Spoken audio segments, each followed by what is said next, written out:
é filha de Deus, casada com o João Lúcio há 32 anos, mãe de 4 filhos. Atuou como back vocal durante 13 anos no Ministério Diante do Trono, professora, apresentadora de TV, ministra do Evangelho e, em especial, ministra ao coração das mulheres, crendo na importância do papel delas para a restauração dos lares. Como ela mesma se define, uma mulher comum que crê em um Deus extraordinário. Com vocês, Helena Tanuri.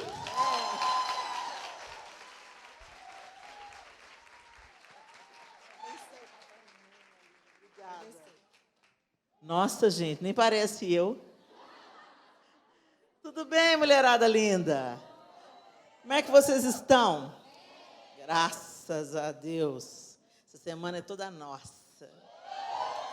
Aliás, todos os dias são nossos, né, gente? Fala sério, mas essa semana nós vamos dizer assim, que somos mais lembradas, né, daquilo que Deus tem feito por nós. E eu estou muito feliz de estar aqui com você. Nós estamos, né? Estou falando por mim e pelo homem que vocês concedem estar no recinto. O homem que tem que ganhar o prêmio do cara que mais frequentou congresso de mulheres na história do Brasil. A gente está muito feliz de estar aqui com vocês nesse tempo tão especial para falar sobre a beleza de ser mulher, né? O tema de hoje é simplesmente mulher. Uma coisa que a gente não é simples, né, gente? Vamos falar a verdade. Às vezes a gente é bem complicadinha, né? Às vezes a gente é tão complicadinha que nem a gente se aguenta. Vocês estão nessa fase? Não. Eu estou na menopausa, tem dia que eu não dou conta de mim. Então eu fico pensando, meu Deus, imagina conviver comigo, se nem eu estou me entendendo, se nem eu estou me aguentando, né? Mas o fato é que esse simplesmente nos remete para a maneira como nós fomos criadas, né? Deus faz das coisas simples, coisas poderosas, né? E a gente inventa muita moda, mas Deus é um Deus simples. E na simplicidade, a profundidade e beleza. Então, a gente vai refletir, vai aprender um pouco com as mulheres que cercaram Jesus hoje. Mas antes da gente falar sobre isso, eu queria que a gente tivesse uma reflexão sobre esse tempo que a gente está vivendo, como uma introdução. Esse tempo, a gente está vivendo um tempo muito confuso sobre a feminilidade, né? Ou a gente vive um estereótipo, uma feminilidade estereotipada, ou a gente vive algo que nada tem a ver com o feminino, que é o avesso do feminino. E eu ouso dizer, embora eu saiba que eu vou cair no descrédito de muita gente, e algumas mulheres vão ficar atravessadas comigo na goela, mas o fato é que a gente sabe que o movimento feminista, aquele que pretensamente estava oferecendo à mulher defendendo, né, a oportunidade de voz, o direito de voz, o direito de oportunidades, o direito ao trabalho, enfim, e tantas outras coisas. Na verdade, ele maquiou com uma ideia fantástica, mas as raízes estão totalmente apodrecidas. E o que está sendo propagado hoje para as nossas meninas nada mais é de que uma outra forma de feminicídio. É aquilo que mata o feminino. Em muitas culturas, equivocadamente, em pleno século XX ainda, algumas culturas veem apenas o homem como a imagem e semelhança de Deus. Pasmem, mas isso é verdade. Mas a Bíblia mantém o equilíbrio entre unidade e diversidade, enraizadas na própria Trindade. Então, a mulher foi criada também à imagem de Deus. Começa por aí. Criou Deus, pois, o homem à sua imagem, a imagem de Deus o criou, homem e mulher os criou. E Deus os abençoou e lhes disse: sede fecundos, multiplicai-vos, enchei a terra e sujeitai-a. A ordem foi para os dois. Dominai sobre os peixes do mar, sobre as aves dos céus e sobre todo animal que rasteja pela terra. A ordem foi para os dois. Isso está em Gênesis 1, 27, 28. Mas a gente já conhece o fim da história, né? E eu faço uma brincadeira que, Helena, por que depois da queda o Senhor estabelece que o desejo da sua mulher vai ser para o seu marido? Por que o Senhor estabelece, então, a liderança masculina? Porque isso aconteceu depois da queda, gente. Né? Por que Deus faz isso, gente? É porque poder é demais, né? Poder demais, sem governo, vai dar ruim. Não. Então, Deus sabe o que faz. Confia. Mas, ao mesmo tempo que Ele dá autoridade para o homem, Ele fala com o homem. Escuta aqui. Lá em 1 Pedro, não é nada, 1 Pedro, o apóstolo Pedro fala para os homens, olha, não ouse tratar sua mulher com amargura, porque se você fizer isso, nem as suas orações serão ouvidas. O apóstolo Paulo também fala, olha, vocês, maridos, vocês vão amar a mulher como Cristo amou a igreja e se entregou por ela. Então, a vontade de Deus, quando Ele estabelece a liderança masculina, o padrão é Ele mesmo. Uma liderança gentil, que não oprime, que não mutila, né? Enfim, a queda está aí, né, gente, reverberando até hoje. Mas a intenção de Deus é que quando Jesus vem e Ele nos reconcilia com Deus, quando nós entregamos a nossa vida a Cristo, então nós entramos num outro caminho, um novo e vivo caminho, aberto pela cruz de Cristo, para a gente, então, voltar a viver de acordo com o propósito de Deus, e não de acordo com a música que está tocando no mundo até hoje. O problema é que, às vezes, a gente vem por esse novo e vivo caminho, mas a gente começa a flertar com o outro caminho. A gente vem para esse novo e vivo caminho, mas a gente vem trazendo sacos de lixo lá do mundo. A gente vem trazendo sacos de lixo do ressentimento, da comparação, da competição entre homens e mulheres, entendeu? E a gente entra na vibe que o mundo está tocando. E a gente, de repente, a gente se apropria até dos termos que parecem ser verdadeiros, mas, gente, sabe qual que é a especialidade de Satanás? Engano. E sabe o que é engano? É o que parece verdade. Engano, por exemplo, uma joia. Você vê uma joia, você olha para a joia, você pensa, é joia. A réplica é tão parecida, precisa de ser um ourives experiente para identificar que é uma bijuteria bem feita. E o diabo é especialista em mentiras bonitas, mentiras bem contadas. Então, a nossa petição é que o Senhor abra os nossos olhos, os nossos ouvidos e desperte o nosso entendimento, para nós não sermos seduzidas por um discurso bacana, mas que está matando o feminino. Está descaracterizando a nossa feminilidade. E está, principalmente, nos afastando do padrão de Deus e nos colocando no padrão do mundo. O nosso prumo é Cristo. O nosso prumo não é este século. Esse século está doente, arrebentado. Ele não tem nada para nos ensinar. Muito pelo contrário. A intenção é que nós sejamos o sal, que nós sejamos a luz. Amém? Porque pertencemos a Cristo. Há uma diversidade de culturas no mundo hoje, e as culturas complementares, por exemplo. A cultura complementar, ela prega o quê? Que homens e mulheres, eles não disputam poder. Os dois são valiosos e os dois se fortalecem mutuamente, respeitando cada um a sua individualidade e a sua maneira de fluir, né, naquilo que Deus te formou para ser. Tem características, gente, que são biológicas. Não adianta você negar a biologia. Vou ilustrar de uma maneira grotesca, desculpa eu dar esse exemplo, mas vamos dar só para vocês entenderem. Tem uma linha do feminismo que agora está defendendo. Por que as mulheres não podem andar... Está no calor, né? Que dia quente que a gente teve hoje. Por que a gente não pode tirar a blusa e ficar sem blusa, se os homens têm o mesmo direito? E tem um tanto de homem que está achando a ideia genial. Isso aí! Tira a blusa, entendeu? Por quê? Porque tem um grupo de mulheres que acreditam que se a gente está buscando direitos iguais, então a gente tem o direito de desfrutar das mesmas facilidades. Então, se o homem pode tirar a blusa na praia ou num lugar mais à vontade, por que não? A gente também está com calor, não pode tirar a blusa, né? Por uma questão simples, gente. Se eu vejo um homem sem blusa, eu posso ficar, dependendo do formato do tórax dele, eu posso achar até interessante. Bonito. Eu posso apreciar. Mas nada no meu corpo vai mudar.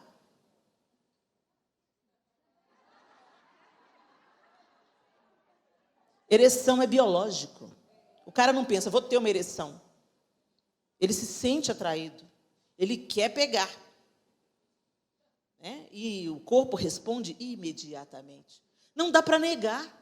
Então, a gente está vivendo um tempo tão maluco que está querendo negar verdades absolutas. Existe uma verdade absoluta. Biologia é biologia. Entendeu? As pessoas falam, não tem verdade absoluta. Porque não entenderam que conhecereis a verdade, e a verdade vos libertará. Nas culturas complementares, então, as virtudes femininas, onde não há essa disputa de poder e não tem essa contaminação desse tempo, as virtudes femininas são honradas. Infelizmente, essas culturas complementares elas estão se tornando cada vez mais extintas, né? Agora, tem uma coisa interessante no judaísmo, por exemplo. No judaísmo, gente, quando acontece o Shabat, o que acontece? Os homens da casa, o homem da casa e os filhos se reúnem para honrar a mulher. Então, o pai honra a mãe diante dos filhos. O dia do Shabat é o dia de ler o Provérbios 31 para a mulher virtuosa e dizer que ela é uma figura importantíssima dentro daquela cultura. Hoje, no século XXI, uma criança só é considerada judia se a mãe é judia. Se o pai é judeu, não é considerado judeu. Então, quer dizer, eles reconhecem o papel da mulher, embora muita gente ache que a cultura judaica seja uma cultura machista. Quando você começa a interagir, conversar e ver como é que funciona, você vê que é cada um funcionando num papel, né? O homem protegendo, provendo, cuidando, e a mulher também acolhendo, aconselhando, orientando, ensinando, cumprindo o seu papel. E ela é honrada. Então, é tão bacana isso. Nas culturas sexistas, as virtudes das mulheres são desprezadas. Então, o que acontece? Quando a gente escuta falar, né? Luta como uma mulher, é uma mulherzinha, né? Essas coisas que agridem os nossos ouvidos, né? E, cuida de casa, cuida de menino. Você pode mais, querida. Gente, serviço de casa não é fácil, não é para qualquer um, não. Eu estou sem a Cida, minha fiel escudeira, desde do início, final de outubro, ela saiu para fazer uma cirurgia e está até hoje recuperando. E eu estou lá equilibrando casa, marido, menino, que ainda está em casa, casamento do filho, mês que vem, e ministério. Peguei um jeito na coluna que só Jesus na causa. Estou falando sério, gente. Passei o último mês tomando analgésico fortíssimo, tive que fazer uma ressonância. Não é para qualquer um. Você faz o trabalho doméstico sabendo que vai ter que fazer de novo amanhã. Você faz o almoço sabendo que vai ter que fazer a janta. Você lava a roupa sabendo que amanhã tem outra trouxa para você lavar. Você põe a roupa na gaveta do menino, o menino não respeita o seu trabalho, você tem que chamar, ter um papo cabeça com ele. Entendeu? Para ele não levar um mau hábito para o casamento. Então, enfim... Mulher é um bicho porreta demais.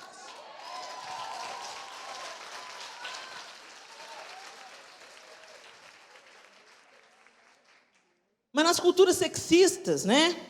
Infelizmente, a gente tem isso aqui, essas benesses. Inclusive, as mulheres fazem coro com esse pensamento sexista. Então, você tem uma mulher que escolhe, por exemplo, cuidar da casa, se dedicar à criação dos filhos, outra mulher chega e fala assim, você só faz isso? Eu vou ter que tacar a mão na cara dela. Desculpa, gente, eu estou convertendo dia após dia. Nas culturas feministas, as virtudes femininas se pervertem. Presta atenção. E afirmam-se principalmente por suas ações. Então, na cultura feminista, a gente está totalmente inserida nela. Você tem valor se você vai lá, você faz, você conquista, você trabalha, você ganha, você dirige, você nada, você é Mulher Maravilha. Você dirige até um avião invisível. E tem um laço da verdade. Né? A Mulher Maravilha virou para um símbolo até para a gente. Só a gente, que a gente não é maravilhosa sozinha, não. Nós precisamos uns dos outros. Nós precisamos dos homens. Porque essas mulheres arrotando aí, não precisa de homem para nada. Então entra no esgoto quando ele estoura. Sobra um prédio de 20 andares, fica pendurado lá limpando vidro. Nessa hora elas afinam, elas querem ocupar as cadeiras, o poder, e falar, e acontecer, e quer salários iguais e tal. Beleza, quer salário igual? Então, vai lá, encara o esgoto. Quando estoura o cano d'água, chama o homem. Eu nunca vi uma gari correndo atrás do caminhão, mulher. Nunca vi. Já vi elas limpando as ruas, varrendo as ruas, e, aliás, fazem isso com muita dignidade. mas correndo atrás daquele caminhão insano. Eu nunca vi uma mulher. E pode saber, se tem uma, é atleta. Não, sério, gente, porque a estrutura feminina não aguenta. A nossa força é outra. A nossa força é outra. Esse problema na minha coluna, sabe o que aconteceu? Eu estou com um problema na coluna e tal, a gente está fazendo a faxinão para o final do ano. Tinha um vaso meu para mover de lugar.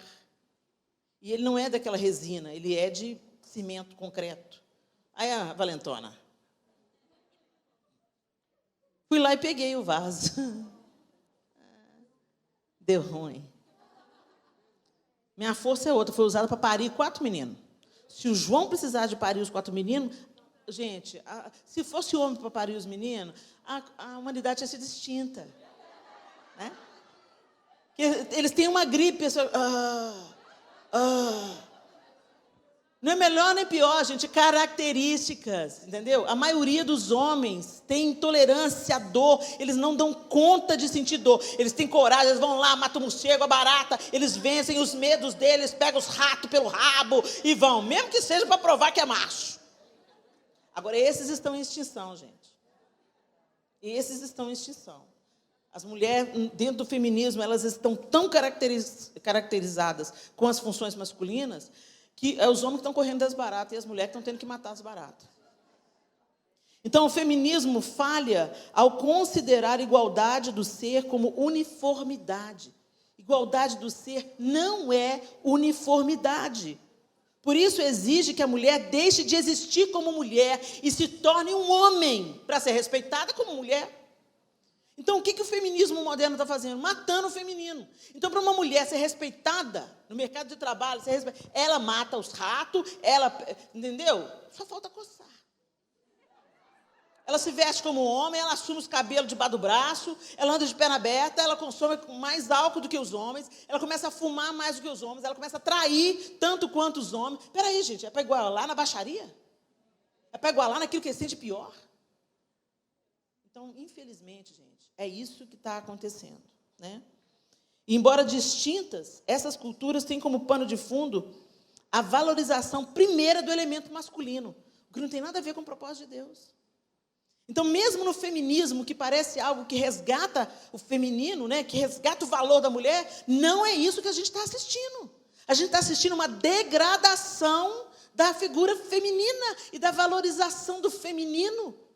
Gente, o mundo é cheiroso, é bonito, é cor de rosa e sei lá de que cor que você goste. Porque a mulher é que põe cor, sabor, textura, ela é sensível, ela percebe quando tem uma coisa errada, ela vai lá, ela reconcilia, ela acolhe, ela protege, ela defende a outra. A gente está perdendo essa característica, a gente está chutando o pé na porta e a gente está falando alto e a gente está deixando os cabelos crescer debaixo do braço. Que coisa medonha! E a gente tira a blusa e tira tudo e nos tornamos tão desinteressantes, perdemos o mistério, perdemos aquele fascínio que o feminino tem e que deixou Adão de queixo caído. Esse é o osso dos meus ossos. A intenção de Deus é que o queixo continuasse caído, mas o homem olha para a mulher, parecida com ele, mas com a cabeça bem mais complicada, e fala, vou ficar com o meu par, com o meu igual. Eu queria mulher para quê? Complica demais a minha vida, tem TPM, menstrua. De vez em quando tem uns ataques, doida por chocolate, depois você larga para lá, hoje ela está boa, amanhã não está. Não, vou caçar isso não. Gente, isso está causando uma disfunção no nosso mundo. Então, não sejamos ignorantes quanto a isso. Não sejamos ignorantes quanto a isso. Vamos voltar para o plano A. Vamos ver o que Deus quer fazer com a gente. E aí, muitas pessoas cantam aí o mistério de que foi o movimento feminista que conquistou a posição da mulher novamente, que resgatou a mulher, que elevou a mulher. Não, quem fez isso foi Jesus. Quando Jesus se manifesta, a primeira coisa, ele encarnou no ventre de uma... Ele podia ter brotado no mundo, mas Deus colocou ele no ventre de uma menina que devia ter 16, 17 anos. Uma virgem de Nazaré. O Deus eterno confia o seu filho a uma mulher. E a um homem também. Porque Jesus só está na linhagem de Davi por causa de José. Então, os dois são importantes, certo? Mas eu queria passear com vocês por uns textos aqui, para vocês entenderem o que eu quero dizer nessa noite. Em Lucas 8, de 1 a 3. Lucas registra o seguinte. Eu estou usando a versão NVT, tá, gente? Então, se tiver um pouquinho diferente da sua Bíblia, só fica comigo aqui, que a gente vai viajando junto. As mulheres, Lucas está escrevendo, a Teófilo. As mulheres serviam a Jesus com o que possuíam. Pouco tempo depois, é isso que eu estou dizendo, as mulheres serviam a Jesus com aquilo que elas possuíam. O texto bíblico começa no verso 1 e vai até o verso 3 do capítulo 8 de Lucas. Pouco tempo depois de quê? O último episódio, no capítulo 7, está contando que ele estava na casa de Simão, fariseu, e uma mulher entra e lava os pés dele com suas lágrimas, enxuga com os cabelos. Você lembra? Simão fala assim, se ele soubesse quem é que está lavando o pé dele. E aí Jesus fala assim, eu entrei na sua casa, você não me deu beijo, você não lavou os meus pés, mas ela não cansa de fazer isso. A quem muito é perdoado, muito ama. Vocês lembram dessa passagem? Então, nós estamos acabando dessa passagem. Pouco tempo depois, Jesus começou a percorrer as cidades e os povoados vizinhos, anunciando as boas novas a respeito do reino de Deus. Iam com ele os 12 e também algumas mulheres que tinham sido curadas de espíritos impuros e enfermidades. Entre elas estavam Maria Madalena, de quem ele havia expulsado 7 demônios, Joana, esposa de Cusa, administrador de Herodes, Susana e muitas outras que contribuíam com seus próprios recursos para o sustento de Jesus e seus discípulos. Olha como é que Jesus começa fazendo o resgate da mulher desde a sua encarnação. Ele encarna, então, no ventre de uma mulher. Ele é cuidado, nos primórdios, amamentado por uma mulher. E quando ele iniciou o seu ministério, quem que sustenta o ministério de Jesus? As mulheres. A mulher deu o seu melhor a Jesus. Por que você fala isso, Helena? Por causa da história que está em Mateus 26, de 6 a 13. Enquanto isso, Jesus estava em Betânia, na casa de Simão, o leproso. Quando ele estava à mesa, uma mulher entrou com um frasco de alabastro. É a mesma história, só que agora narrada pelo evangelista Mateus. Contendo um perfume caro e derramou o perfume sobre a cabeça dele. Não é a mesma história, essa é outra história. Aquela é a pecadora que lavou os pés. Essa é a mulher que entrou para ungir Jesus para a sua morte. Contendo o perfume caro e derramou o perfume sobre a cabeça dele. Ao ver isso, os discípulos ficaram indignados. Que desperdício! Gente, essa cara de homem, né? Cara de homem. Que desperdício, né? É característica, gente. Eles estão pensando nas coisas práticas, né? Que desperdício. Por isso que precisa dos dois. Senão a gente desperdiça tudo, né? A gente leva a casa à falência, não é não? Ou então fica tudo seco, cinza, azul marinho e preto. É assim? Tudo sem cor. Pois é. Ao ver isso, os discípulos ficaram indignados. Que desperdício, disseram. O perfume poderia ter sido vendido por um alto preço e o dinheiro dado aos pobres. Jesus, sabendo do que falavam, disse: por que criticam essa mulher por ter feito algo tão bom para mim? Eu amo a NVT por causa dessas traduções assim. Por que vocês estão criticando? Porque ela fez algo bom para mim. Vocês sempre terão os pobres em seu meio, mas nem sempre terão a mim.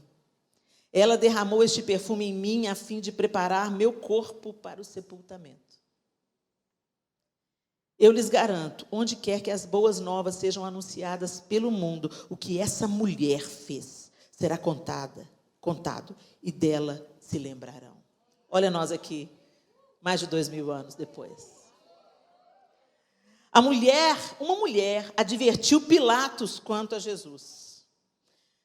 Pilatos está lá conversando com Jesus já, né, para condená-lo. Nesse momento, enquanto Pilatos estava sentado no tribunal, está em Mateus 27, 19. Depois vocês marcam aí, depois vocês vão debruçar sobre as Escrituras em casa e pesquisar mais sobre isso. Nesse momento, enquanto Pilatos estava sentado no tribunal, sua esposa lhe mandou o seguinte recado: deixe esse homem inocente em paz.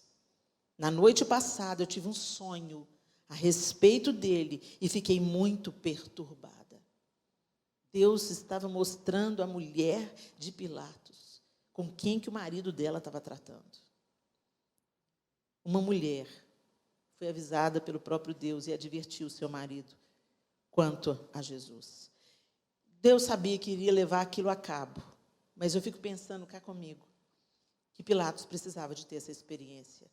Sabe-se lá o que isso pode ter gerado na história dele. As mulheres permaneceram. Mateus 27, 55 a 61. Muitas mulheres que tinham vindo da Galileia com Jesus para servi-lo, olhavam de longe. Olhavam o quê, gente? A crucificação. Aqui ele já tinha sido julgado, condenado e estava crucificado. A maioria dos discípulos haviam fugido, com medo. Mas as mulheres, as que tinham vindo com ele desde a Galileia, então aquelas que foram citadas aqui por Lucas, Maria Madalena, as mães de João e Tiago, Salomé, muitas mulheres que tinham vindo da Galileia com Jesus para servi-lo olhavam de longe. Entre elas estavam Maria Madalena, Maria, mãe de Tiago e José, e mãe dos filhos de Zebedeu, que é Salomé.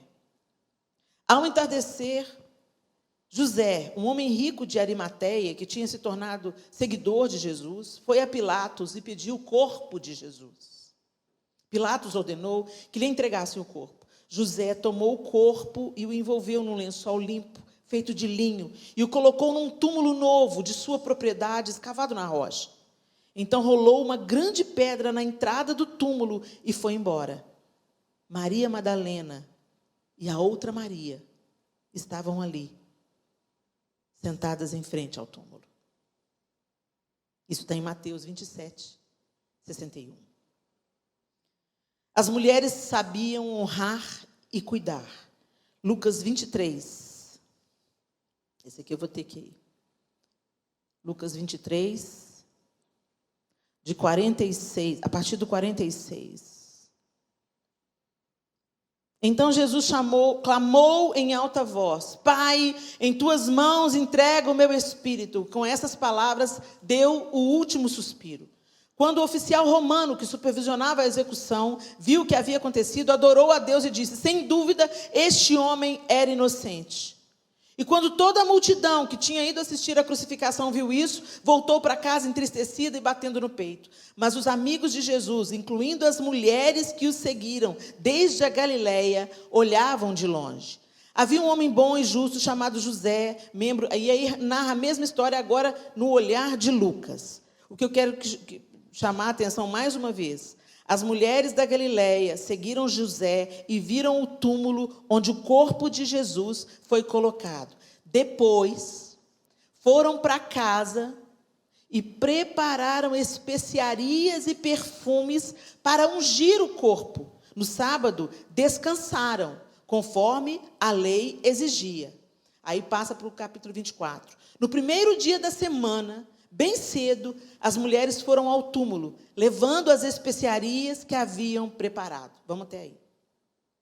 Por que as mulheres foram fazer isso, gente? Porque quem morria como criminoso na cruz não tinha esse direito de ser ungido.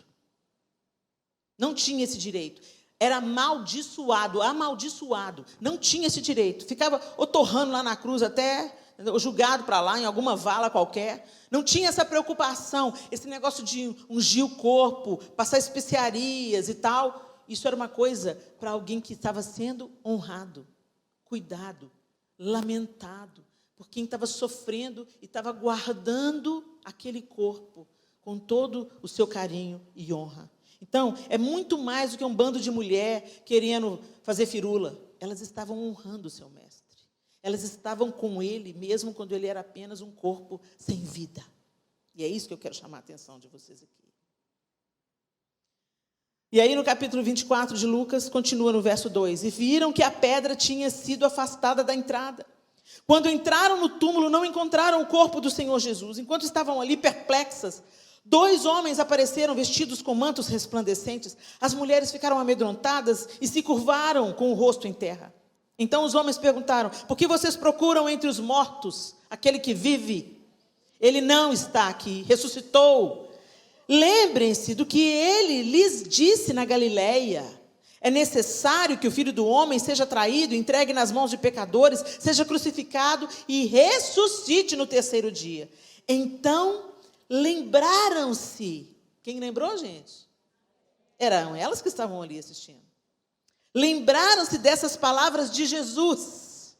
E voltando do túmulo, foram contar aos 11 discípulos, porque Judas já tinha se matado, e a todos os outros que havia acontecido. Maria Madalena, olha lá aí de novo, Joana, Maria, mãe de Tiago, e as outras mulheres que as acompanhavam. Gente, que mulherada linda. Relataram tudo aos apóstolos. As mulheres foram as primeiras testemunhas da ressurreição.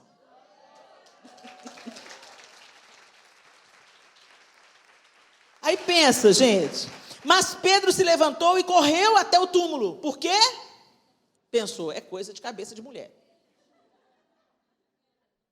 Pensou, olha lá, elas são tão emotivas, tão variando. Abaixou-se, olhou atentamente para dentro e viu os panos de linho vazios. Então voltou para casa admirado com o que havia acontecido. Ele precisou de ir lá e ver. Mas as mulheres não questionaram. Quando elas viram o túmulo vazio, elas queriam, onde está? E foi a elas anunciado em primeira mão o milagre da ressurreição. A alegria da ressurreição foi dada a elas em primeira mão. As mulheres permanecem crendo, orando e obedecendo. Atos 1, 12 a 14. Então voltaram do Monte das Oliveiras para Jerusalém. Do Monte das Oliveiras, sim, Jesus tinha acabado de ascender ao céu. Eles tinham acabado de ter essa experiência. Jesus se despediu deles. Depois de ressuscitado, Jesus ficou 40 dias caminhando com eles, ensinando, falando, orientando. E esse era o último momento. E lá nesse monte é que Jesus disse: permaneçam na cidade e recebereis poder ao descer sobre vós o Espírito Santo. Sereis minhas testemunhas. Foi essa a ordem que Jesus disse. Foi essa que ele deu. Então voltaram do Monte das Oliveiras para Jerusalém, cerca de 1 quilômetro de distância. Exatamente isso, o Monte das Oliveiras, você vê Jerusalém, é 1 quilômetro de distância.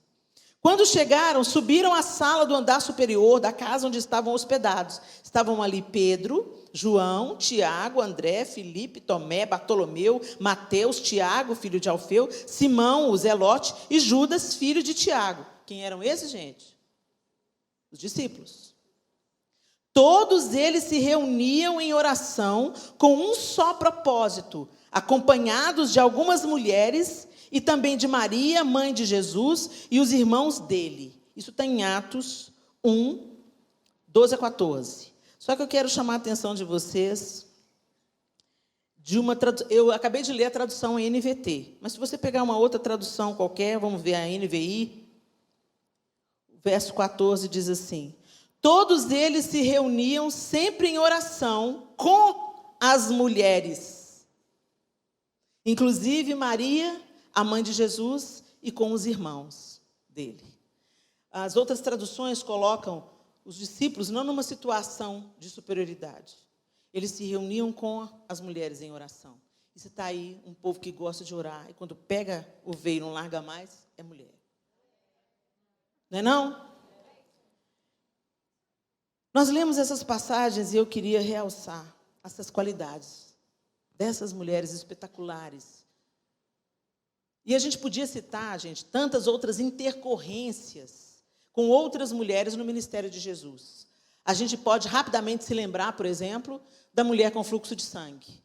Gente, quando Jesus pergunta, quem me tocou porque de mim saiu o poder, a mulher não tinha voz em público. A mulher não podia se manifestar publicamente. Mas Jesus dá um megafone e põe na boca dela.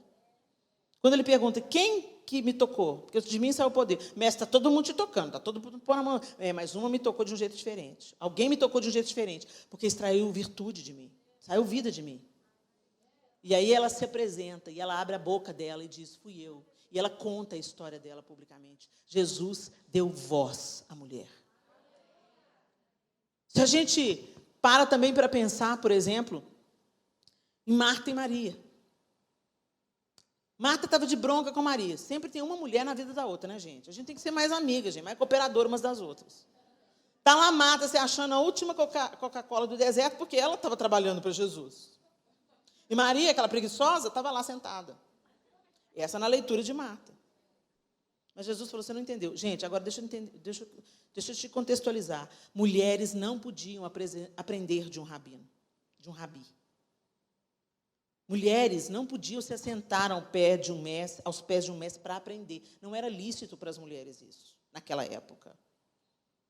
E Jesus não remove Maria. Jesus fala, Marta, você está muito ansiosa. Aí, muitos serviços, né? Seu serviço é legal, mas Maria escolheu a melhor parte. E essa não lhe será tirada. As mulheres vão aprender de mim também. Eu vou me manifestar a elas também. É lindo. A gente podia ficar aqui enumerando. Eu volto a dizer, né? O fato dele ter sido tecido no ventre de Maria. Cuidado por ela, alimentado, amamentado por ela. Já pensou, gente? Meu Deus. Meu Deus. Agora as pessoas falam, Maria, mãe de Deus. Não, gente, Maria não é mãe de Deus, porque ela mesmo no cântico de Maria, ela fala assim, minha alma se alegra em Deus, meu Salvador. Ela chama Jesus de meu Salvador. Ela sabia que algo extraordinário estava acontecendo e que Deus pegou a mulher e inseriu a mulher no plano de salvação. Se por uma mulher entrou a queda, por uma mulher entrou o Salvador. É lindo demais. E em todo o ministério de Jesus, a gente vai vendo, e o encontro dele com a adúltera? Aquilo foi armado. O texto diz, em um dos evangelhos, que os fariseus queriam pegar Jesus, porque queriam que ele desfizesse uma lei de Moisés. E qual que era a lei de Moisés? Se dois são pegos em adultério, traz um homem e a mulher, que os dois vão ser apedrejados. Essa era a lei. Mas trouxeram só a mulher. Engraçado, né? E quando Jesus vê aquilo, gente, o que Jesus vai fazer? Escrever na areia. Eu li um livro de uma autora, e nós mulheres somos bem criativas na nossa imaginação, né? Isso não é teologia não, tá, gente? Isso não está nas Escrituras. A palavra de Deus é bem objetiva na sua narrativa, e às vezes é quase um documento, né? Mas lá está relatado que Jesus abaixou para escrever na areia. Gente, que coisa mais sem pé nem cabeça, que até hoje não entendi. Imagina, vem uma mulher gritando, uma mulher com os cabelos desgrenhados, ela foi pega em flagrante adultério, vestidinha direitinha, que ela não estava, né, gente? Esses caras não devem ter dado para ela nem a oportunidade, porque eles queriam chocar. Eles queriam causar uma ruaça, porque vai ter um apedrejamento. Então, vocês imaginam, vem arrastando a mulher não, gritando. Uma vez eu fui fazer mulher adulta, os caras me levando. Eu comecei a gritar e afastar. Que isso, Helena? Por que você está resistindo? Eu estou indo para a morte. Vocês acham que eu vou querendo? Você acha que eu vou alegremente? Ah, sou adúltera, eu vou morrer apedrejada. Não, vocês estão querendo me levar, vocês estão me levando à força, eu não quero isso, vocês me pegaram em flagrante adultério, meu coração está na boca, eu vou morrer, não deu tempo nem de eu vestir minha roupa direito, eu estou aqui pegando esse lençol, com vergonha das pessoas me olhando, meu cabelo está exposto, a minha vergonha está exposta, eu vou morrer. E esse quadro caótico, o pessoal vai chegando, o que é? Apedrejamento! A galera gosta de um escândalo até hoje. Então vocês imaginam, né? O que estava rolando ali? E aí Jesus vê aquele bafafá.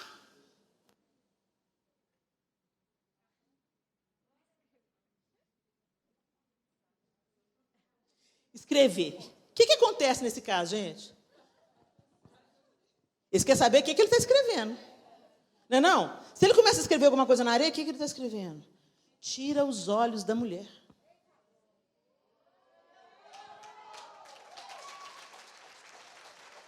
Né? Isso não está na Bíblia não, gente, mas eu gosto de imaginar, porque isso é a cara de Jesus. Ele chama a atenção para si, enquanto ela se organiza, enquanto o coração vai voltando para o batimento normal, enquanto ela tem tempo de pegar o lençol que ela pegou da cama, rapidão, e vai passando no cabelo, porque ela está envergonhada, ela não quer que aquelas pessoas vejam o rosto dela, não quer que o povo veja a nudez dela, não quer que o povo veja a vergonha dela. É a cara de Jesus fazer isso. E aí ele vem, a lei de Moisés, né? Ele podia ter levantado e falado, cadê o homem? Vamos apedrejar os dois. Mas ele já sabia o que estava no coração daqueles caras. Ela era pecadora? Era. Ela era culpada? Era. Mas isso não era o mais importante para Jesus. E ele cega e falou assim, ok, vamos cumprir a lei. Quem não tiver pecado, pode atirar a pedra. E eles sabiam que eles estavam enrascados, porque se eles dizem que eles não têm pecado, eles pecavam contra Deus. Porque quem fala que não tem pecado, peca contra Deus. Aí foram rabinho entre as pernas, pedrinha caindo, né? Bafa o caso, sai de fino. Até que ficaram só os dois. Jesus tinha pecado, gente? Ele podia ter apedrejado? Ele não tinha pecado. Mas ele olha para ela e fala assim, cadê os seus acusadores? Eu fico imaginando ela apavorada e ao mesmo tempo aliviada. Ninguém, Senhor. Eu também não te condeno. Vai. E muda de vida. Não vive mais no pecado. Usa essa oportunidade, começa uma outra vida. Quando ele fala, não peques mais, é isso que ele está falando. Não volta para a antiga prática, não volta para a antiga vida. Tem outra vida que você pode desenhar, tem outra vida que você pode viver, e eu estou te dando essa oportunidade. Esse é Jesus, gente. Não foi o movimento feminista que deu dignidade para a mulher. Quem deu dignidade para a mulher é Jesus. Mas as pessoas... Glória a Deus.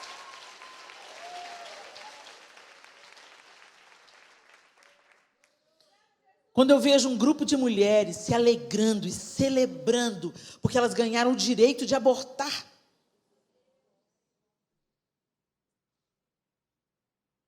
Eu falo, Deus, onde nós fomos tão enganadas?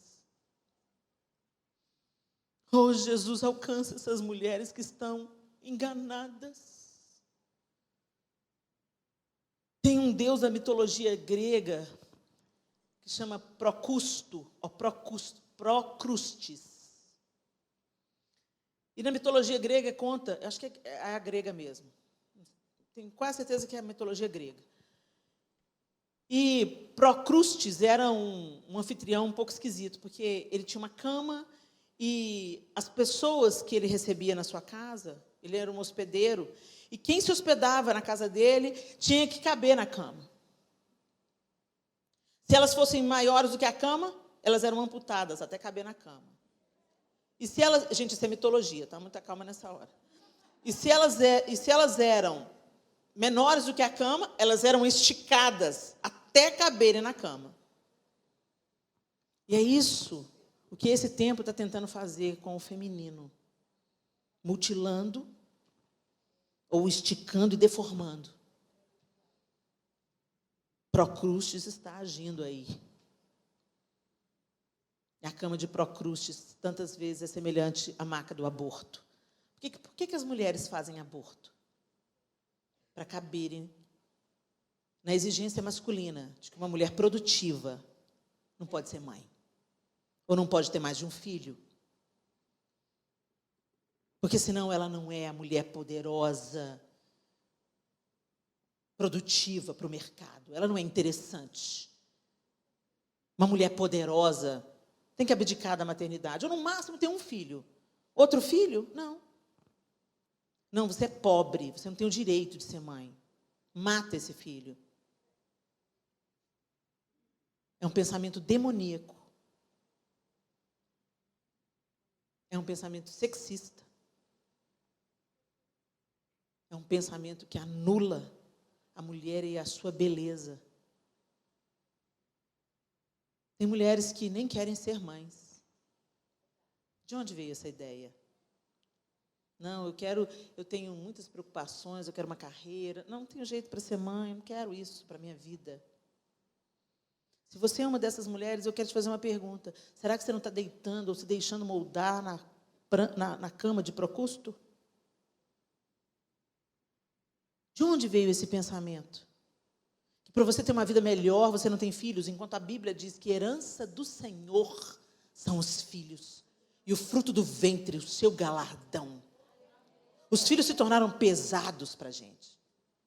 Quem é mãe não tem paciência com os meninos. Quer terceirizar. Manda para a escola cristã.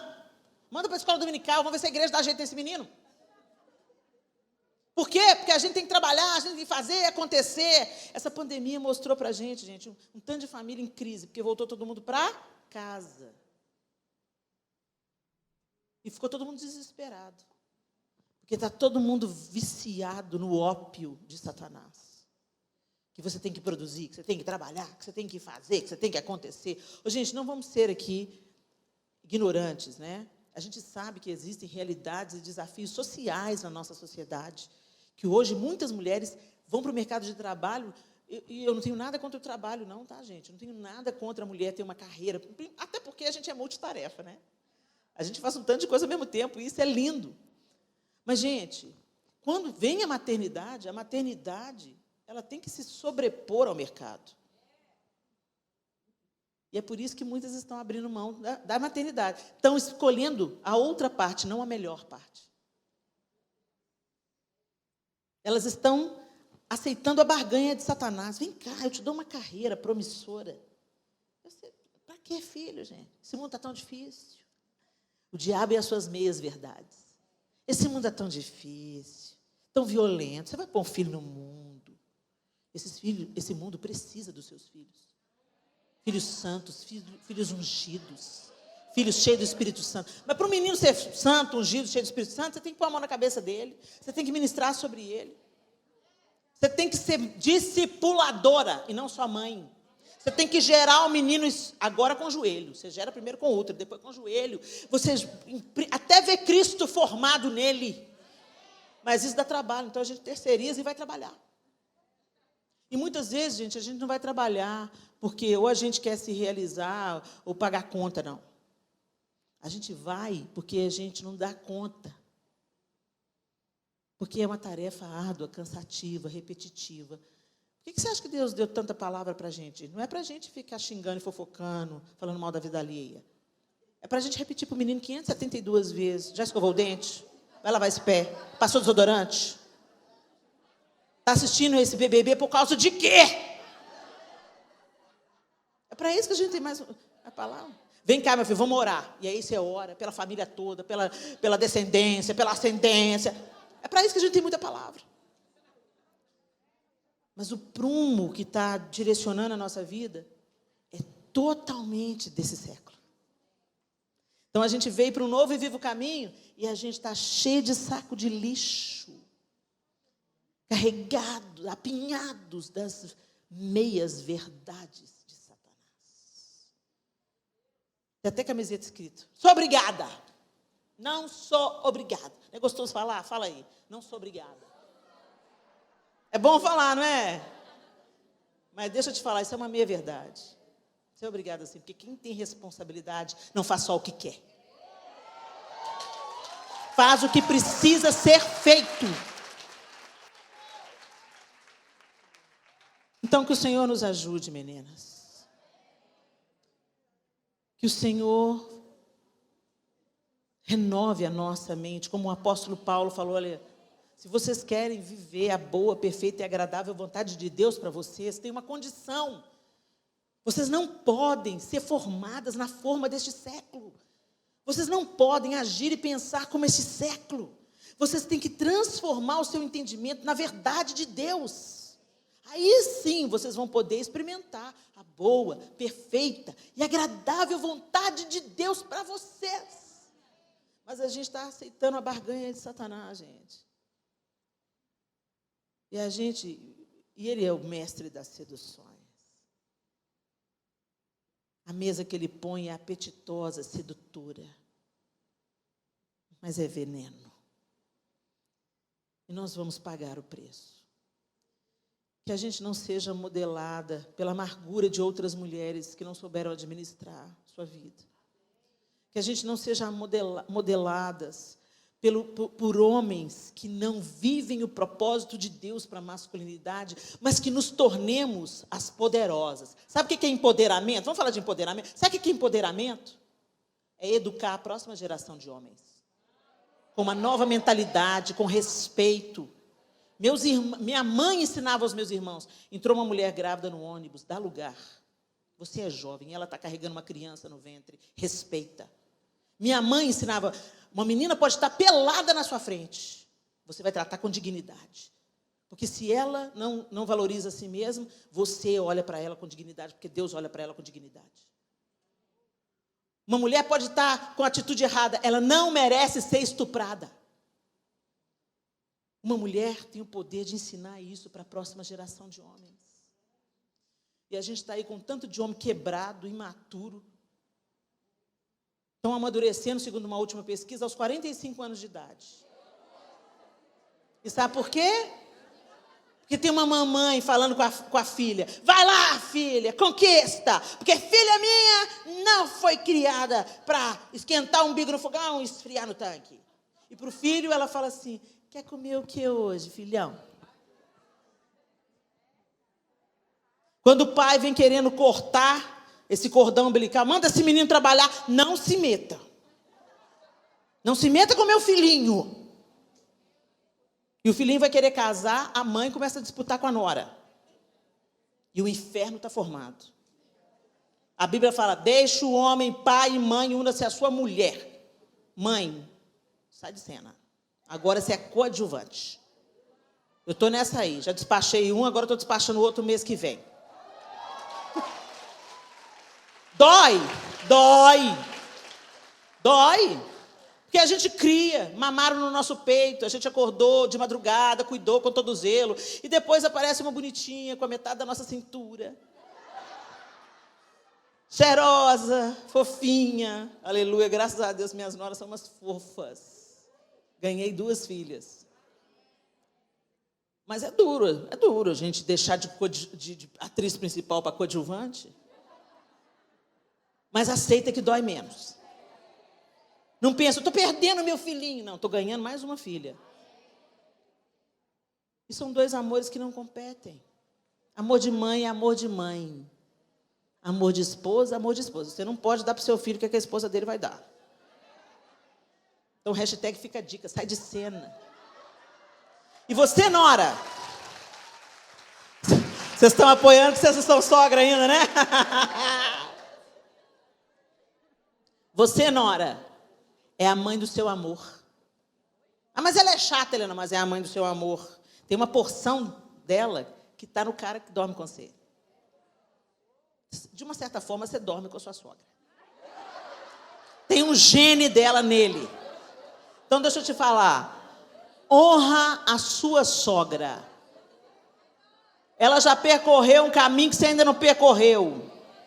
Lembra que ela é mãe. Esse lugar você nunca vai ocupar. Não tente ser a mãe do seu marido, não faça isso. Não funciona. Deixa os amores, eles não competem. A segurança vai tomando os nossos corações e a gente vai entendendo que tem beleza em ser sogra, que tem beleza em ser nora, que tem beleza em ser mãe, tem beleza em ser filha, tem beleza em ser esposa. Plano de Deus é sempre melhor que o nosso. Que a cama de Procrustes não molde você, mas que a palavra de Deus seja o seu farol. Fique de pé no seu lugar.